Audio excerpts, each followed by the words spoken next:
austerity in the beginning can feel like poison. Oh, I have to give up all the things that I like, all these things that I enjoy. But material happiness is just like nectar in the beginning and poison at the end.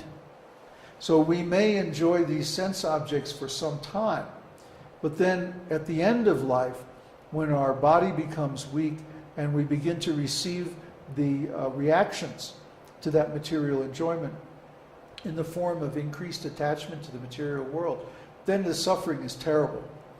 Have you ever seen an old person who wanted to enjoy but couldn't? And this is hellish. This is really a hellish condition. There's a nice story.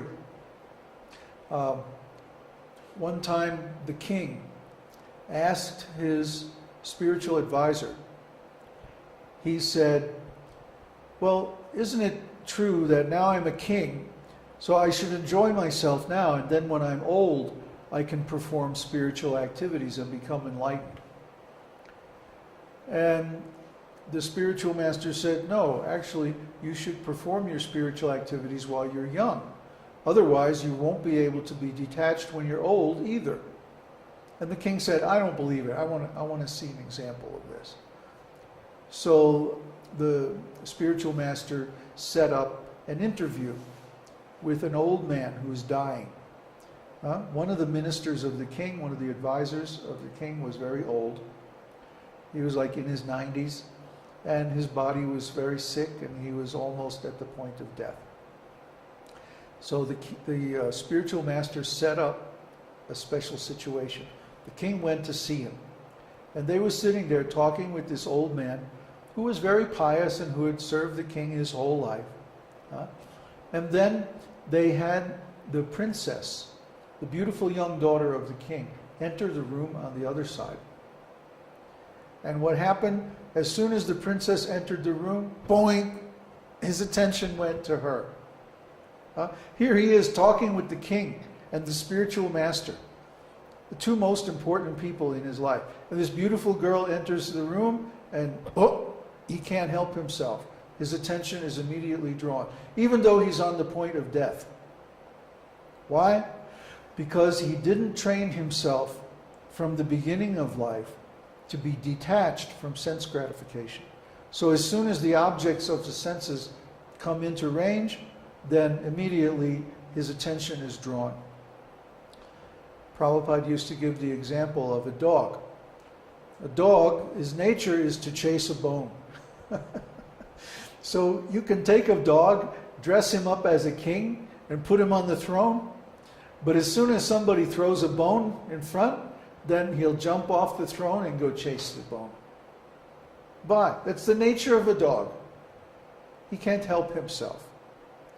So, similarly, if we think that we can live an ordinary life of sense gratification and then at the end we can suddenly, somehow or other, change, it's not going to happen. Actually, the longer we remain engaged in material activities, the harder it is to change. So in India, for example, there's a saying, a saint in truth is a saint in youth.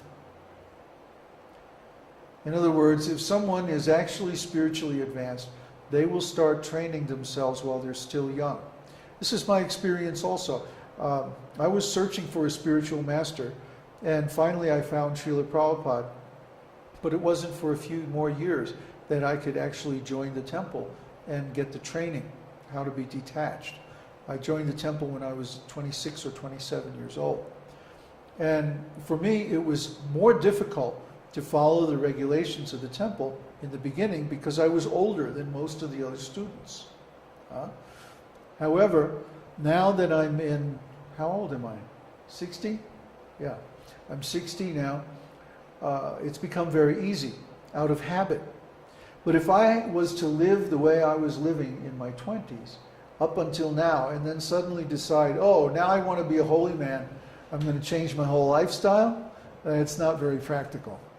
It's very, very difficult. Because the mind acquires momentum, habits.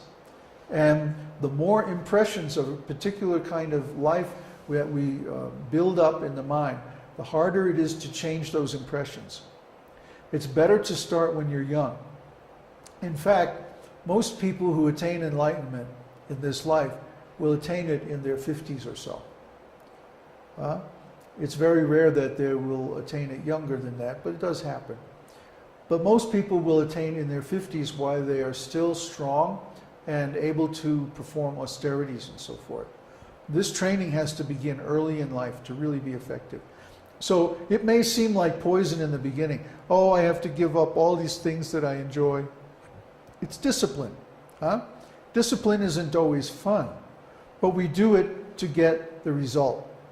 Just like I may not want to go to work, but if I want to pay my rent and have a roof over my head, I have to do it. That's just life. That's just the way it is.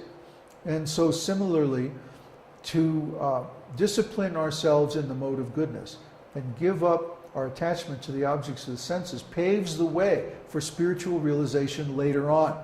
If we're really serious about spiritual life, we have to train ourselves like that for a significant amount of time. And then we can get the result. Let's see, is there another question?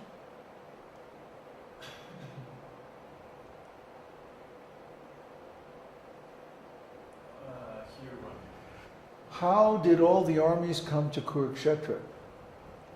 Where have all the records gone, except Bhagavad Gita, gone about this large war? Well, Florian, that was 5,000 years ago. For example, in Europe, there was World War I and World War II.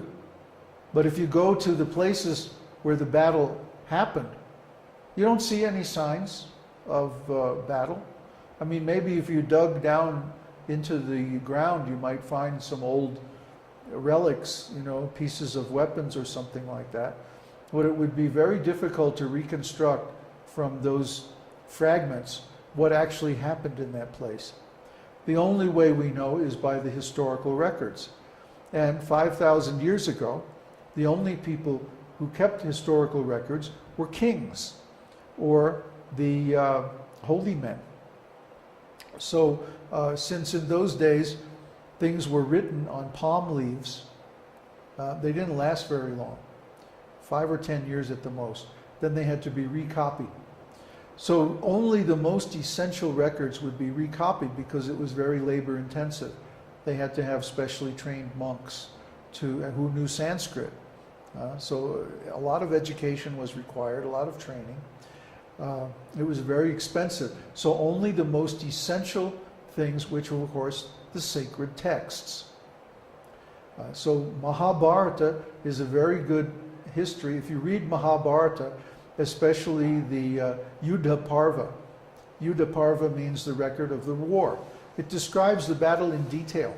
Who did what to who, when, how, and why. And it also describes the history of all the personalities leading up to the battle.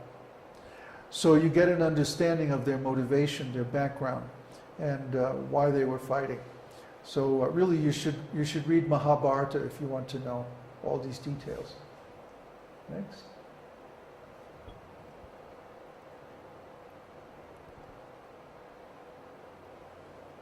Carly asked, what is your favorite form of the Lord? You'd never believe it. Well, I have a few. I have several.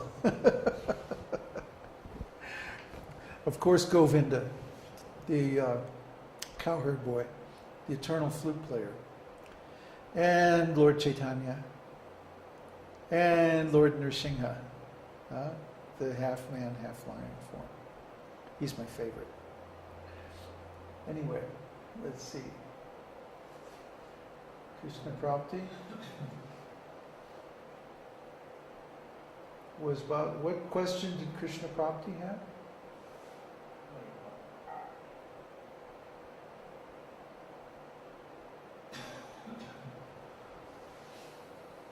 Wait a minute. Oh, you passed it.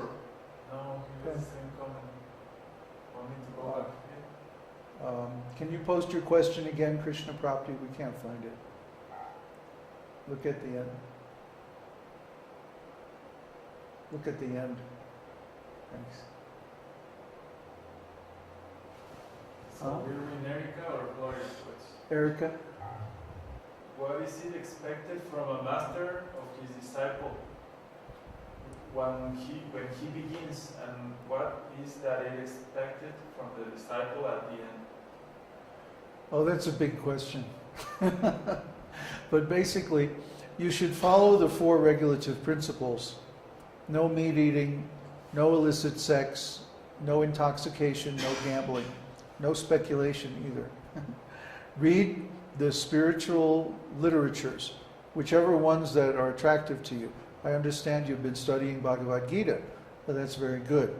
And then we can also send you Srimad Bhagavatam, Sri Ishopanishad. We have so many literatures in Spanish.